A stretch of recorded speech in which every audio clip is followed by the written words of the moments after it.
Burgess here with Music Marketing TV. Today we're looking at Timeless 2 and setting up a tape stop / tape speed up effect. It's pretty cool. Let me show you real quick. So I have this drum loop. It sounds like this without the effect.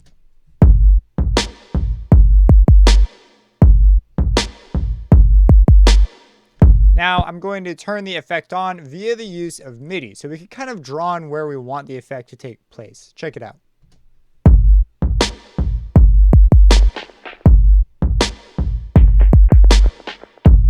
So pretty cool. We're able to get these neat tape stop effects, and they only appear when a note occurs. So it's very controlled and easy to, make happen where we want to. We could have a whole bunch of loops here, and as long as we send it through this effect, we could easily have this sort of tape stop effect that we could have wherever we want.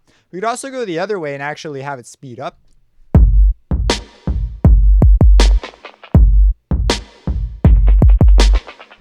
So those sorts of things as well. I preferred the downward motion in this particular case.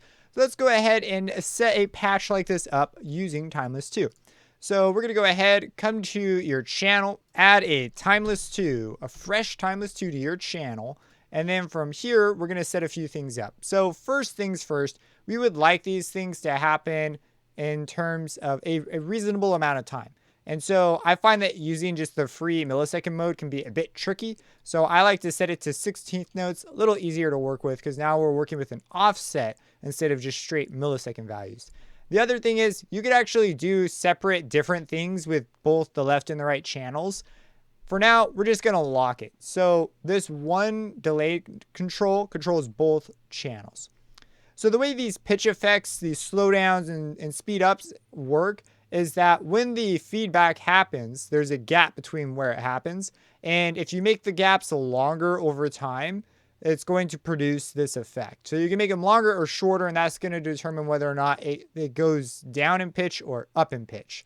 So to move this in time, we need something to do it for us because automating it would just be crazy.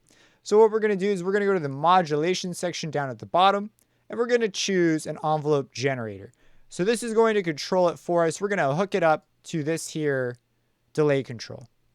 We're going to give it 100% modulation depth, meaning that this is basically a scale of how much it is allowed to move this control. And we're just saying you can move the whole as much as you want, the whole thing. And the way it works is when it's positive, when this goes up, this knob will be turned up. If we flip it and go the other way and make it negative, when this envelope goes up, this is going to go down. So let's do the positive case first. So during the attack, it's going to rise, and we're going to make this attack a bit longer because that's like super short. It's going to bring this up. We're going to come down here to the sustain, which is while we're playing that note that triggers the effect, it's going to hit the sustain phase. We don't want it to go down because remember, when it's positive, that means when it goes down, this control will go down. So we'll get this sudden decrease. So it'll be like our tape stop effect sort of undid itself a little bit. It'd be kind of weird. So we're going to bring the sustain up. And then when we let go of it, it's going to hit this release phase. We're going to make this shorter because again, this is going to go down and cause the control to go down, which will make our tape stop effect sound kind of weird. So let's go ahead and set up the MIDI controls so that when we play a note, this effect will trigger. So first thing we need to do is select the MIDI control right here. So right now, this would trigger on an audio input. So actually, if we play it right now, and just to make things less confusing, I'm going to mute this pattern. This pattern has nothing to do with what we're doing here. We're doing a completely new effect. But as you can hear, we're going down, and we could go the other way and go up. But this is using the audio input, and as a result, it's kind of a bit messy. So we're going to go the other way and use the MIDI. Now with MIDI, this is going to vary from DAW to DAW. I'll show you how to do it with FL, but if you're on your own DAW, you're going to kind of have to figure out how the MIDI works there. So I'm going to turn this on, and then in FL, you hit this cog icon, and in the back wrapper area, under settings, there's a MIDI spot, and we want it to receive notes. So we want to put notes into the plugin. So we're going to have it receive notes over a MIDI port. I'm going to set it to just some number that I'm not using, like 14, sure. I wouldn't recommend using 0 or 1, but any other number that you're not using, go ahead and use it. Sometimes you run into weird stuff with 0 and 1. So I set mine to 14. And now I need to create a MIDI plugin or instantiate one that will send notes over that port so that this knows when to turn on and use this envelope. So I'm going to close this real quick. I'm going to bring up the channel rack and I'm going to load a MIDI out plugin. I've already got one loaded, but we're going to load another one, MIDI out. This comes with FL, and other DAWs it's done a bit differently. But you can see there's a port number. I'm going to set that to 14. And now with this set up, when I play a note, it's going to trigger this envelope. So I'm going to delete this. I'm going to come in here. Doesn't matter what note, because it just needs a note. So you could write notes anywhere. So what the heck? We'll put it on C. So I have it trigger right here, and then we'll have another shorter version right here. And I'm going to come in, put this pattern down, and we'll have it start right here. And so at the beginning won't have the delay effect, but the rest of it will. And let's open up our plugin now and listen.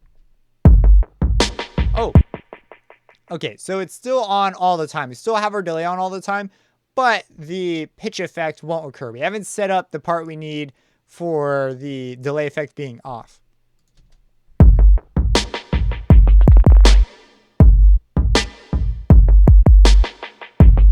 So you can hear when the notes occur, we get our pitch shift. In this case, we're going up.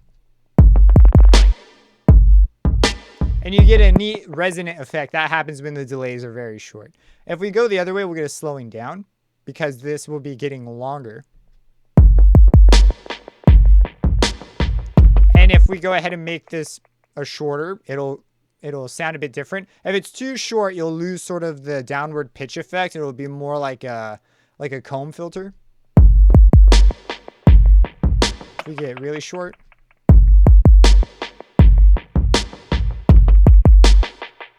So yeah, we've got some options here. Let's go ahead now and set up it so that it only is on when we have a note here. So to do that, we're going to use another envelope. And this envelope is simply going to turn the mix up when it receives a note. It's a very similar idea to this envelope right here. So we're going to go to add an envelope generator. This envelope generator, we're going to grab the target control, target the wet control. Again, we're going to have it 100%. And we're again going to use the MIDI note trigger. Now what's great is this is going to trigger off the exact same note this one does. So that's fantastic. So this will only happen when a note occurs. And what we want it to do is we want it to turn the knob up when it receives a note. So we're going to start with the mix all the way down. And then we're going to bring the sustain up. So it's going to receive a note. It's going to stay here. And when it's all done, it's going to turn off. So we want it positively correlated. So now the delay effect in general will only be on when it's receiving one of these notes. So if we play the beginning.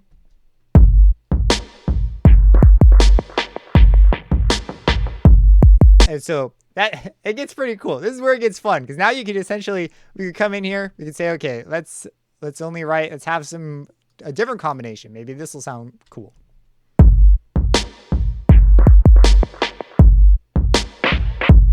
So you see maybe like, oh, okay, I don't really like that. This bit right here is pretty dope though. And what we could do is we could come in and now we could say, okay, well, let's look a little bit closer at our envelope here. So we could have the envelope be a little bit shorter. We could have it be longer. Really long ones are generally going to work out a bit better if you want that real tape stoppy effect. And one other thing we could do here when it comes to this is we might experiment with going down and up. So maybe we'll slow down and then we're going to go the other way. So we'll speed up a little bit. That's kind of what I was saying earlier. So you hear that, whoa, whoa, whoa. That's the delay. This is the decay section hitting the sustain because this is going to go back and that's going to shorten the delays and that's going to cause the pitch to go up. So maybe we want this to be, a bit longer. And for this to really play out, we might need a longer MIDI note. So let's go ahead and hear that.